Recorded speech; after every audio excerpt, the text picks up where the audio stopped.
La Palma. The fifth and final island on my Gran Guanche bikepacking adventure. All of the islands so far had been absolutely beautiful, but this was just something else.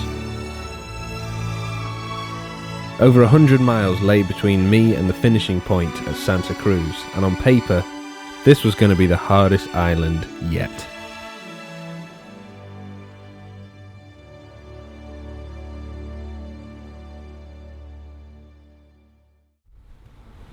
As I caught the ferry from Los Cristianos in Tenerife over to Santa Cruz, La Palma, I was feeling a sense of trepidation.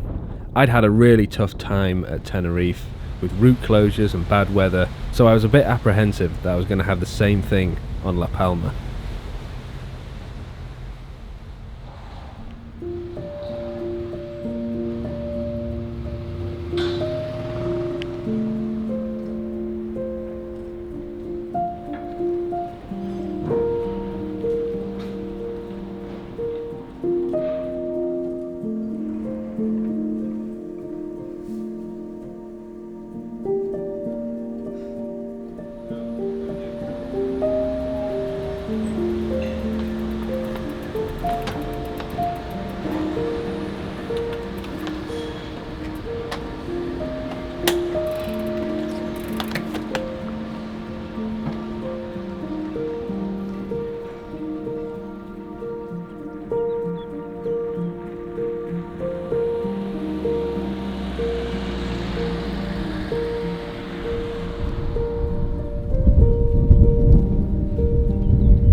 After a few easy miles on the road, I finally joined the steep dirt tracks that were going to be my companion for the next few days.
This is the Refugio de Puntallana, and this is where I was going to wild camp tonight, but made reasonably good progress, so I'm going to carry on and go down to the next Refugio. It's about 12 miles away. I'm in a bit of a predicament though. I've run out of food completely, and I'm quite low on water. I've got a little bit left, probably about a bottle's worth, to do the next 12 miles, and then there isn't really anything for a considerable amount of time. So I'm just hoping that I come across something so I can replenish.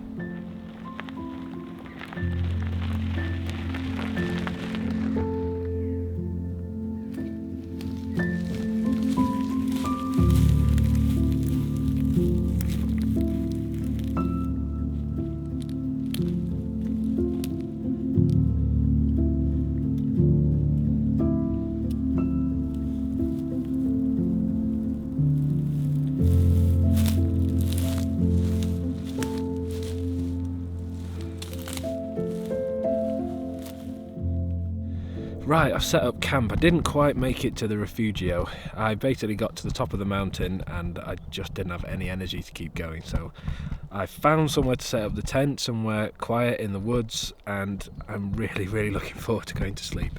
I'm properly shattered, so hopefully I'll feel a little bit better in the morning and I can crack on, head down, find somewhere hopefully to get something to eat and drink.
It's been about 18 hours since I've had anything to eat, and I was planning on stopping at this restaurant, which I've finally made it to, and it's closed. So it's like 4 or 5 miles to the next stop, but I'm just proper weak and tired from lack of energy. I've got a little bit of water left, so I'm gonna have to keep cracking on, but it's pretty miserable. It just goes to show you got to be prepared, and I wasn't. Cracking on. Right, I finally restocked. I feel so much better now. Back to my normal self. I was just so sluggish before, but I've got absolutely loads of food and drink here. I've just stopped at this shop at a service station, and it's like energy has just gone back to my legs, feeling great. So I'm going to carry on now. I'm staying at a campsite in about 15-20 miles, so not too much longer, and I can set up the tent and chill again for tonight.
Right, so I'm about halfway into my day today, and it's been absolutely glorious. I've spent most of my time cycling on these dry forest tracks, and I've literally not seen a single person pretty much since I arrived at La Palma, other than in the towns and cities. As soon as I've left that and joined these tracks, nobody. No hikers, cyclists, nothing. So it's been absolutely beautiful. It really reminds me of when I was bikepacking in California a couple of years ago. Just amazing sunshine and really dry dirt tracks.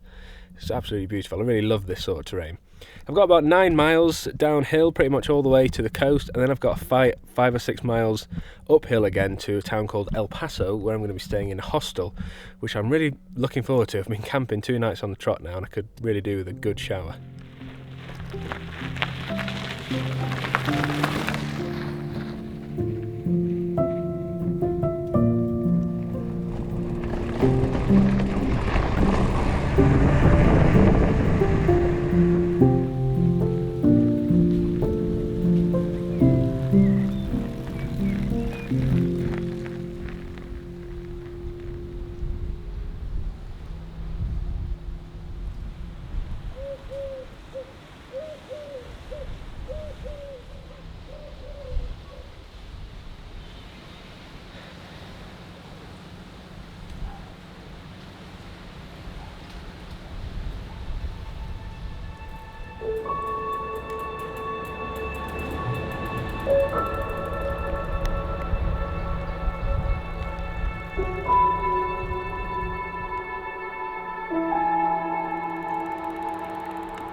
I've done about 4 miles, that's it, from the hostel, and it's been brutal, just like that pretty much the whole way.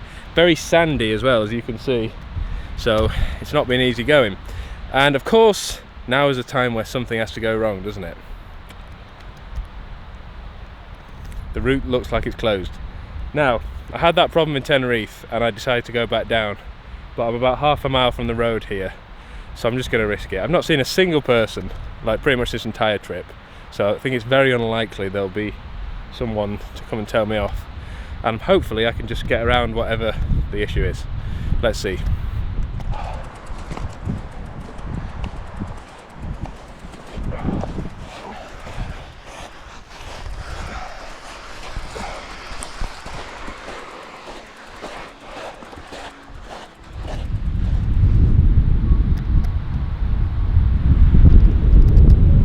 Looks like a storm's coming in.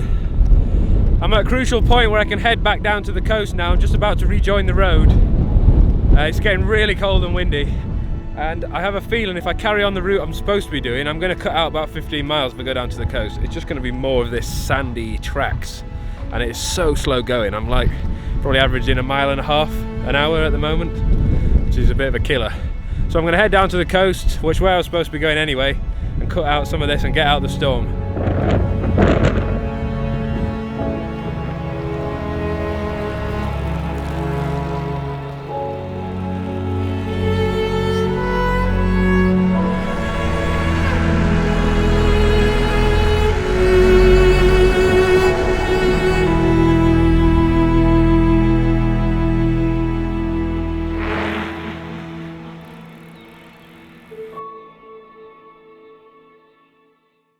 So I caught the ferry from Los Cristianos in Tenerife to Santa Cruz de la Palma on La Palma. I stayed the night in a hostel-lit capsule hostel, which is the first time I've ever stayed in basically a box.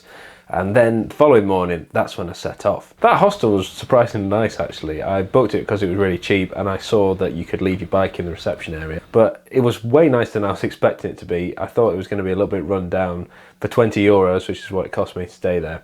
But it was actually really good. There was charging points in the actual capsule itself, as well as being a really nice kitchen area downstairs. So if you're ever heading that way, really good option. So from there, day one was only going to be about 20 miles. The reason I did that is because when I was doing Tenerife and Gran Canaria, I was probably doing a little bit too much every day when I was factoring in the filming as well. So it meant that I was basically doing really long days and I was really, really shattered. So I wanted to take an extra couple of days here, which is what I did.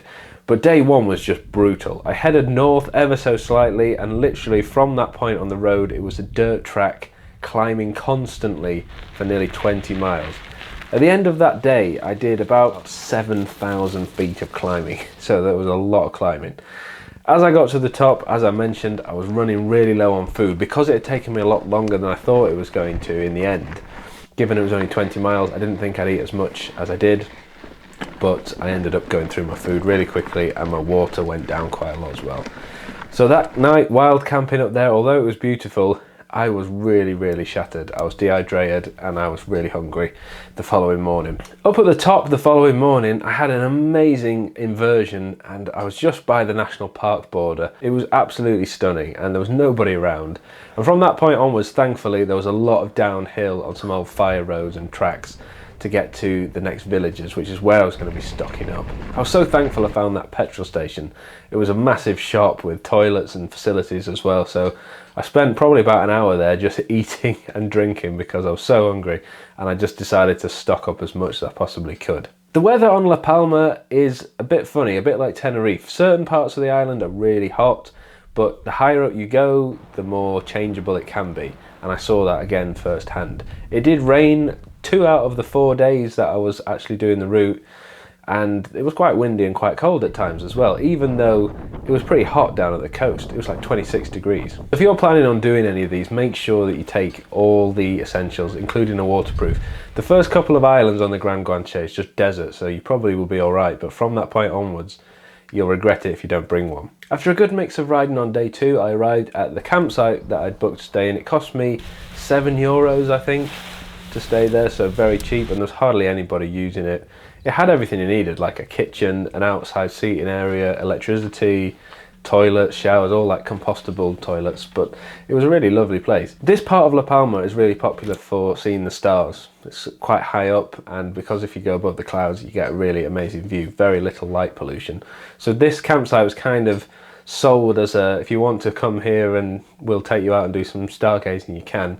But I didn't want to do that this particular time. I have done it before in Tenerife and it was absolutely spectacular. The campsite was in a village called Punta Gorda, and I stocked up there that morning, headed back up onto the trail later in the morning, and then rejoined so that I could head back down to the coast. I was going to be cycling to the west coast to a place called Tazacorte, and I was not prepared for how amazing the view was as I crested the summit and headed down into the port. I didn't even see it coming. I thought I was quite low down, but I turned a corner and then there it was in front of me, this amazing vista, and I realised how high up I actually was before heading down to the sea level. Just unbelievable. Now the only problem with this was it was quite busy. I hadn't seen many cars on my trip, but this section seemed to be quite busy with cars.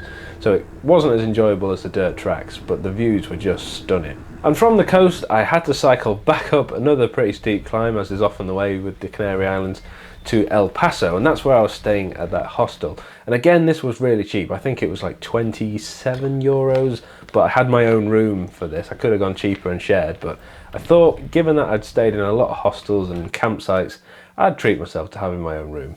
El Paso is a really lovely town. There's a massive supermarket just down the road, so again I stocked up on my essentials and headed out the following morning. I was due to be doing a little loop of some of the volcanoes and then heading back down to Santa Cruz de la Palma, where I was going to catch the ferry back to Tenerife, and that's where I was going to fly home from. So that day I could take my time, but as you saw, going up the really steep climbs up to the top where I was supposed to be joining that loop, the weather took a turn for the worse. The storm came in and I was making really slow progress. It was really deep sand, and as a result I just couldn't ride my bike. It was just digging into the sand, so I had to walk with all that heavy camera equipment. It meant I was going very slowly. A couple of miles later it finally started to go downhill again. I'd made it to the centre of the island roughly, so it was downhill all the way to the coast. I made really good progress that day. I was going really fast, rejoined some fast roads, and it was pretty quiet again, back to the main port at Santa Cruz. And I stayed at that capsule hostel again because I was catching a really early ferry, like stupidly early. It was like 2 o'clock in the morning. So I didn't get a huge amount of sleep. But again, it was an amazing, amazing island, and I'm so glad I came. This is one of the Canary Islands that I hadn't been to prior to this trip, and I had heard that it was beautiful. In fact, I'd heard it's been called the Jewel of the Canary Islands, and it actually was amazing. Really, really stunning. So I'm super glad I came here. I've been to Tenerife in the past and I thought that was beautiful, off the beaten track in the north especially, but this was just something else. Absolutely incredible. That's that from the Gran Guanche. I'm going to be stitching all of the films together, including a bit of commentary as well, to make it one epic film. That's going to come out later in the year, so stay tuned for that. But thank you so much for watching. Make sure you subscribe, give this video a thumbs up, and I'll see you in the next video.